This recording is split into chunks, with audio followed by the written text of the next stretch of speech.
Treneri, ar išduosit receptą, kaip pavyksta atstatyti žaidėjus, žaidžiant praktiškai 5 žmonių rotaciją, gal kur turi slaptą vietą, kur vakarieniavot vakar?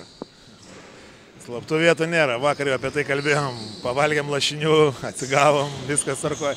Realiai mes esam pratę prie šitą formatą, nes dalyvavom U20 Meiblo turnyre, ten Europos jaunimo lyga, ten po 2 rungtynės į dieną, tie patys 5 vaikinukai atlaikydavo 2 rungtynės per dieną, tai čia gavom naktį pailsėti, mes buvom tam pasiruošę ir sunkiai, bet atlaikėm.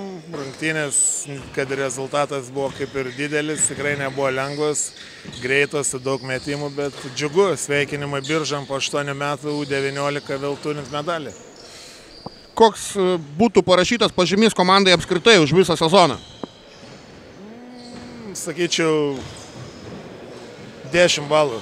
Galiu vertinti vyrus 10 balų, kad ir vakar pritrūkom, bet tikrai galėjom tapti čempionais. Čia to ir važiavom, vyrai įsivalėm galvas, vakar pasišnekėjom po tikrai apmaudaus pralaimėjimo ir tikrai sveikinu vyrus, 10 balų už visą sezoną. Jie to verti ir tas medalis įrodo jų norą žaisti aukščiausiam lygiui, pasiaukojimą už savo miestą. Mes visi biržiečiai, Palanga, tokia jungtinė komanda, mes visi vietiniai vyrai, kaip sako, ir tikrai džiugu už juos, 10 balų. Ar laukia Biržuose sutiktuvė su lašiniais ir statinė be alkoholinė?